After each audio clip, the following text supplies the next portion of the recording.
এসময়ত সকলো আছিল ঢকুৱাখানাৰ পৰিশ্ৰমী যুৱক বিকাশ সোণোৱালৰ। অৰুণাচলত এটা মটৰ গেৰেজ খুলি পৰিয়াল চলাইছিল বিকাশ সোণোৱালে। পত্নী তথা মৰম লগা দুটি কণমানিৰ সৈতে আছিল এখন সুখৰ সংসাৰ। পিছে বিধিৰ বিপাঙত দুৰ্ঘটনাত সংঘটিত হয় বিকাশ সোণোৱাল। জেক লগাই তলত কাম কৰি থকা অৱস্থাত বিকাশৰ ওপৰত খহি পৰে গাড়ীখন। গুৰুতৰভাৱে আঘাতপ্ৰাপ্ত বিকাশক লগে লগে ৰয়েল হাস্পতাললৈ লৈ যোৱা হয়। পিছত উন্নত চিকিৎসাৰ বাবে অসম চিকিৎসা মহাবিদ্যালয় ডিব্ৰুগড়লৈ নিয়া হয়। ডিব্ৰুগড়ৰ দীৰ্ঘদিনীয়া ব্যয়বহুল চিকিৎসাৰ অন্তত বিকাশৰ জীৱন ৰক্ষা হয়।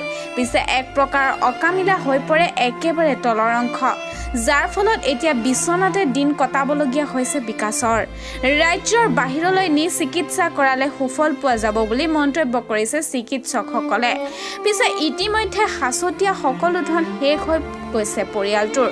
উন্নত চিকিৎসা কৰাবলৈ নিৰুপায় তেওঁলোক। সেয়েহে এতিয়া বিকাশৰ চিকিৎসাৰ বাবে বিকাশৰ পত্নীয়ে সহায় বিচাৰিছে স্বাস্থ্যমন্ত্ৰী কেশৱ মহন্ত, মুখ্যমন্ত্ৰী হিমন্ত বিশ্ব শৰ্মা আৰু লগতে স্থানীয় বিধায়ক নৱ কুমাৰ দলেক।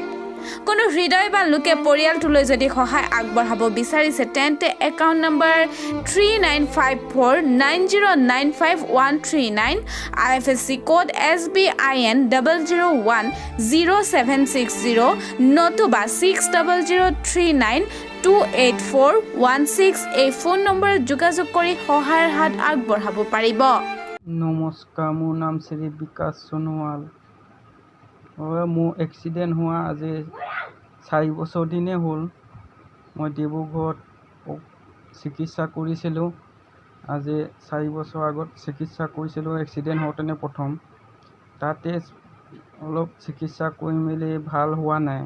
তাৰপিছত ডিব্ৰুগড় ডক্টৰে ক'লে বাহিৰলৈ নিবলৈ।